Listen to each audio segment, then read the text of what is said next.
Good morning, children. Let me begin from the yesterday's where I left from there. So we have to go to the second event, that is fertilization event. Fertilization. Fertilization is also called as syngamy. Fertilization is also called syngamy. Fertilization, it is a process where male gamete which is haploid fuses with the female gamete. It fuses with the female gamete which is also haploid to produce a diploid zygote. And this process is called fertilization. Syngamy is synonymously used for the fertilization. Syngamy literally means union of male gamete with the female gamete. So fertilization is a very important process as it helps in regaining the parental configuration. It will regain the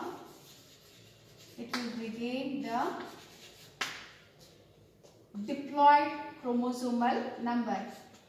Diploid, let me write diploid chromosome number. And also here the paternal and maternal characters will get mixed to introduce the variation. Paternal and maternal characters mix together to form the variations. And variations are very important. Because it will make the offspring better equipped in the struggle for existence, which leads to the evolution. That is about the fertilization. Based on the location of fertilization, based on where the fertilization will occur, fertilization is classified into two types. That is types of fertilization. So based on the location, fertilization is classified into two types. That is external fertilization and internal fertilization. External fertilization and internal fertilization. External fertilization will occur in the lower animals like fishes and the frogs. Fishes and amphibians. It will occur in the lower organisms like fishes and the amphibians. In the external fertilization, let me first explain about the external fertilization. Copulatory organs are absent. In the external fertilization, copulatory organs are absent. Sperms and eggs are released simultaneously in the water media, and there, due to the accidental collision, fertilization will occur. In the external fertilization, the eggs are prone to the predators. They are prone to the predators, so the large number of gametes are produced in the external fertilization. As fertilization occurs outside the parent body, outside the female body, the survival of the offspring are less. The chances of survival of the offspring are less. Internal fertilization. In the internal fertilization, the fertilization occurs inside the female body. Fertilization occurs inside the female body. Let me write here higher animals like reptiles,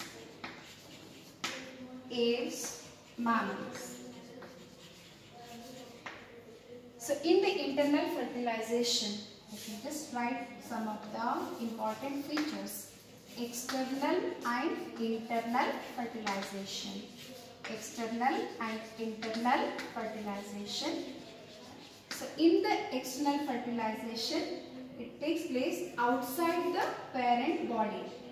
Outside the parent body. Outside the parent, or parent in the sense female. Parent you can write female outside the parent body, and in the internal fertilization it occurs inside the parent body. And here the number of gametes, large number of gametes are produced. Large number of gametes are produced, and here male gametes are produced in large number. Male gametes in large number and limited number of female gametes are produced. Limited female gametes are produced. And in the external fertilization,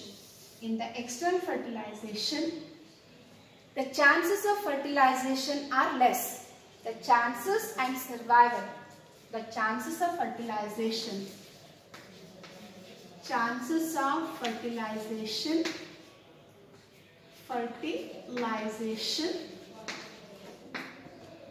and survival are less because they are prone to the predators. And here the chances of fertilization are more and chances of survival, both the chances are more in the internal fertilization. So examples you can give this. That is about the fertilization. Now just let me revise. Fertilization, it is an event where the male gamete fuses with the female gamete to produce the diploid zygote.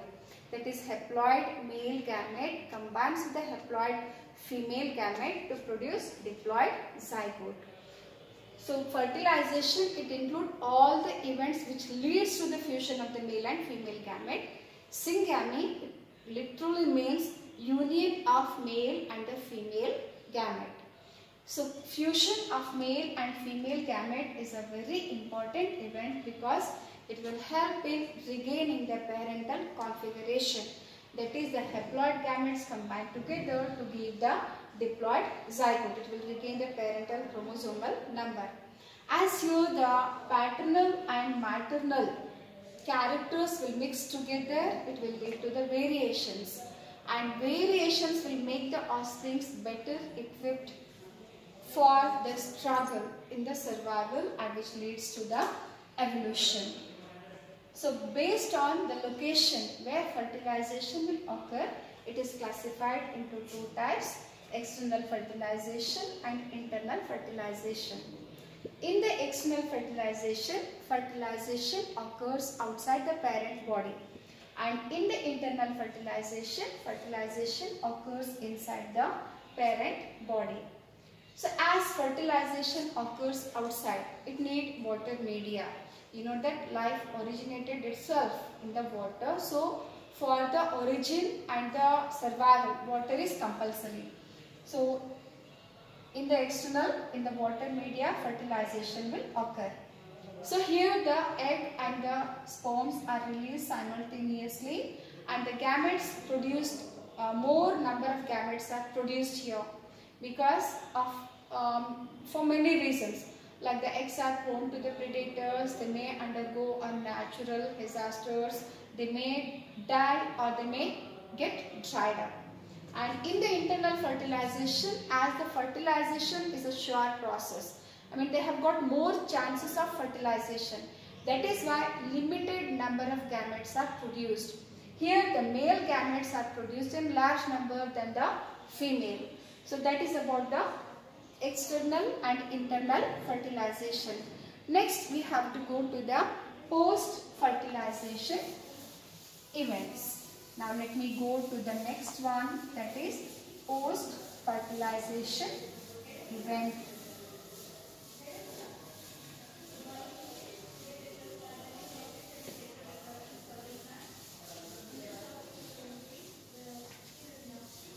Now next event is the post-fertilization event. In the post-fertilization event, two sub-events are there. That is zygote formation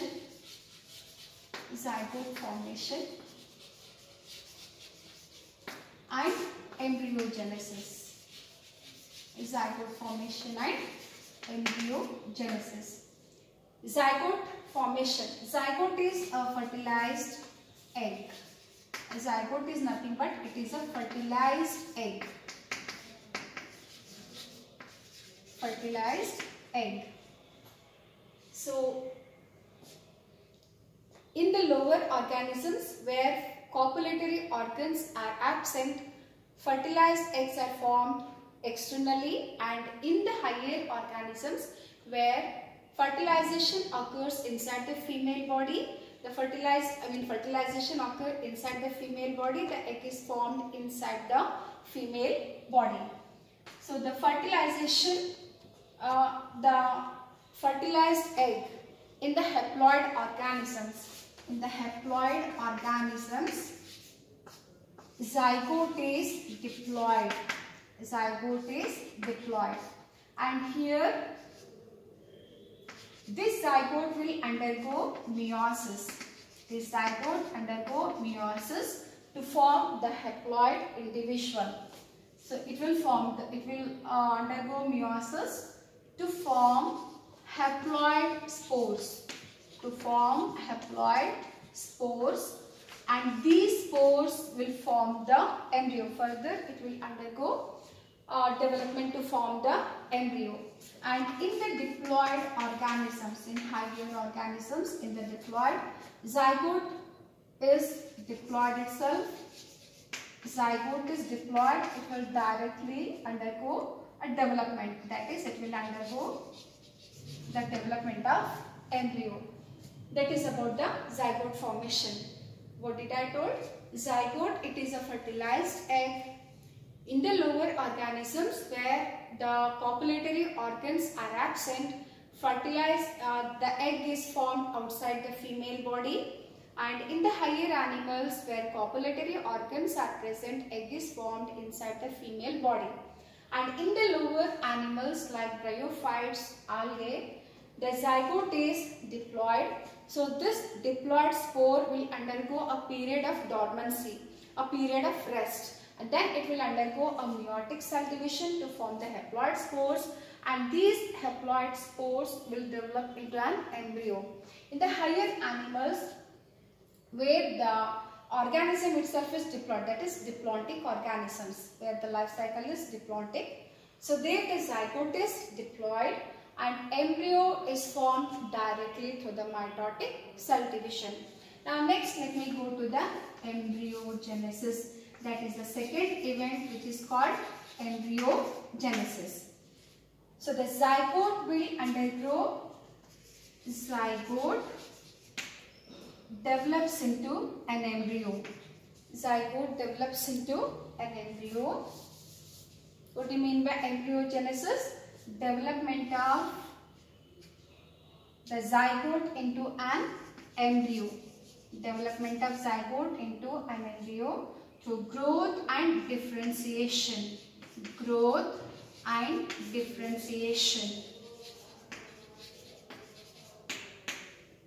So embryo, zygote undergo mitotic cell division. It undergo mitotic cell division for the growth. Mitotic cell division and cell differentiation. And it will undergo differentiation to form tissues and the organs. So the cells which will undergo differentiation to form tissues and organs, and that process is called organogenesis. This embryo is formed. So let us see in brief, because all these things we are going to deal in detail in the coming topic. In the plants, after fertilization, zygote will grow in the plants. After fertilization, zygote will grow in the ovule. Zygote grows or develops in the ovule. So this zygote will develop into an embryo. And this embryo develops first shoot and the first root system. and first shoot. First shoot system is called plumule and it is called radicle. Along with this, it will develop a seed leaves which store food, which is called cotyledon.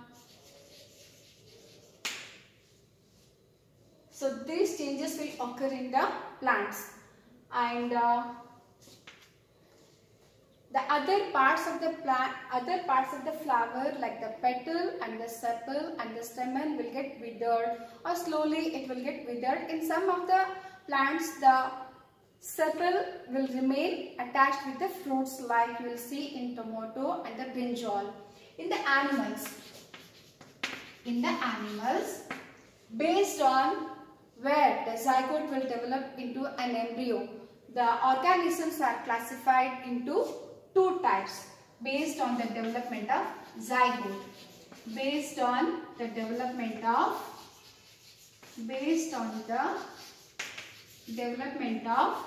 zygote, they are classified into oviparous animals and viviparous animals. Oviparous animals are the egg-laying animals. They are egg-laying. Let me write in bracket. Egg-laying animals.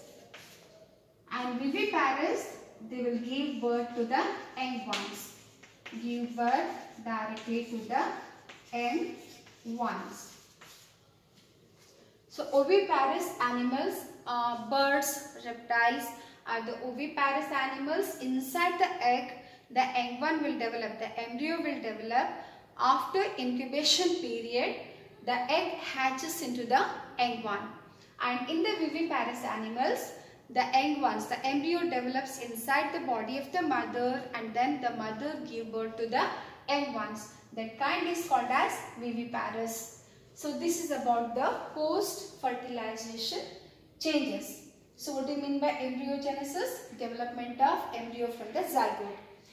The development of embryo occurs through mitotic cell division and cell differentiation. Through the mitotic cell division growth, it results in growth, and through the cell differentiation, it results in the organ formation, which is called as organogenesis. In the plant, the post-fertilization changes, just I wrote few words. In the plants, post-fertilization changes occur in this way, like ovary will become fruit, ovule will become seed, and inside the ovule, embryo will develop, and that embryo is having the first shoot and the root system. First root is called plumule and the first root is called radicle, which is along with the cotyledon. It may be cotyledon, or it may be present one or two, like monocotyledon and the dicotyledon. In the animals, based on the location where the zygote will develop, it is classified into two types, like oviparous and the viviparous. In the oviparous animals, the animals will lay the egg, and from the egg the young ones are hatched out. In the viviparous animals, the young ones will grow inside the mother body, and the mother will give birth to the young one. Now let me go to the parthenogenesis. So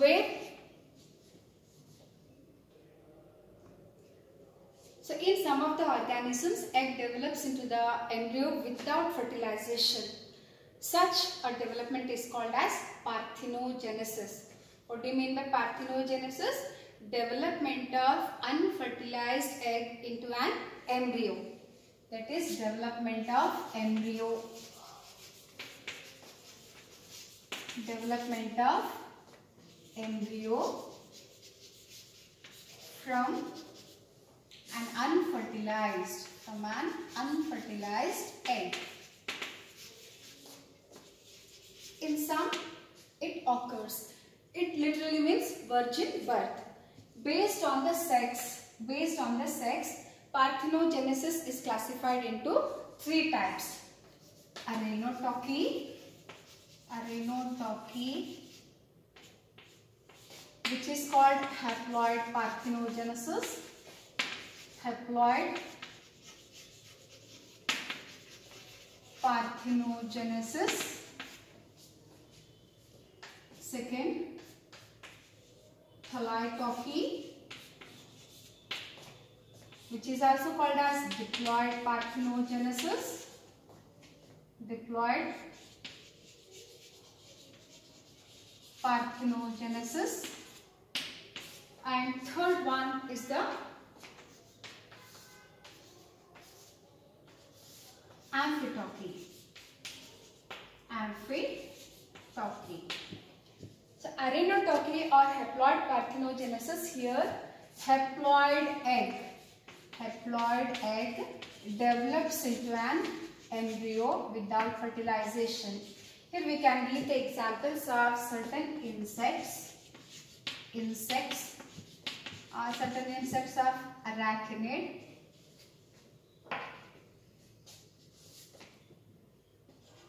arachnida. In some birds, you can see the haploid parthenogenesis. Thalaitoky or diploid parthenogenesis means here the diploid egg. Here usually the embryo will develop into a male progeny. Embryo will develop into a male progeny in the arenotoky. The best example is in the honeybee. In the honeybee, drones are produced through the parthenogenesis. Thalaitoky, here the diploid egg will develop into a female embryo. Female embryo. The best examples what we can give here are the grasshoppers,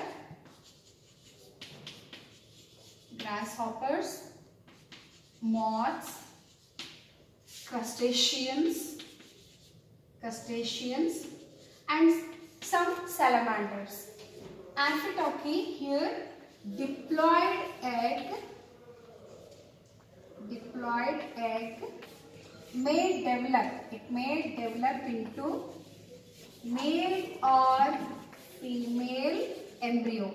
It may develop into male or female embryo. So the best example is the aphids.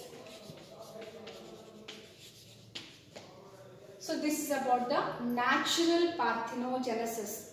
Naturally, spontaneously these are occurring in the nature.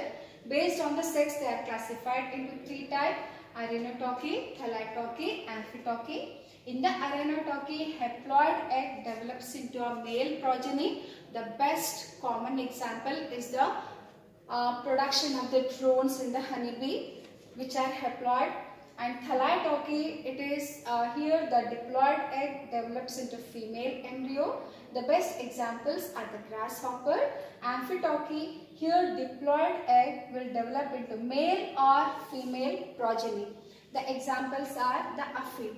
Artificially, parthenogenesis is also induced in some of the organisms like Annelida. You can induce in amphibians, in some fishes, Echinodermata. Artificially, the egg is prone to develop into embryo by certain agents like chemical, physical or electrical.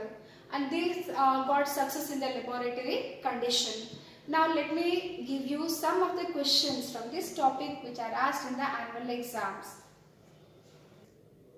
So these are some of the questions which are asked in the annual exam. And in the annual exam, I already told you that it is asked in the bits like 2 plus 3 or sometimes 1 plus 1, 1 plus 1 plus 1 like that. Now let me read out, you have to copy this and try to answer these questions. Like distinguish between homogametes and heterogametes. What are hermaphrodites? Give example. Offsprings of asexual reproductions are called clones. Why? Differentiate between menstrual and estrous cycle. Name the asexual reproductive structures in. Or you have to by heart: Hydra, Chlamydomonas, Penicillium, agave, ginger, Bryophyllum, sponges. And what is heterothallic condition? And differentiate between homothallic and heterothallic condition. What is parthenogenesis? Give 2 examples. Differentiate between seasonal and continuous breeders. So this completes the first chapter, that is reproduction in organisms. go through it. If you get any doubt and if you will not understand any of the concepts from this topic, send your questions through WhatsApp. Thank you, children.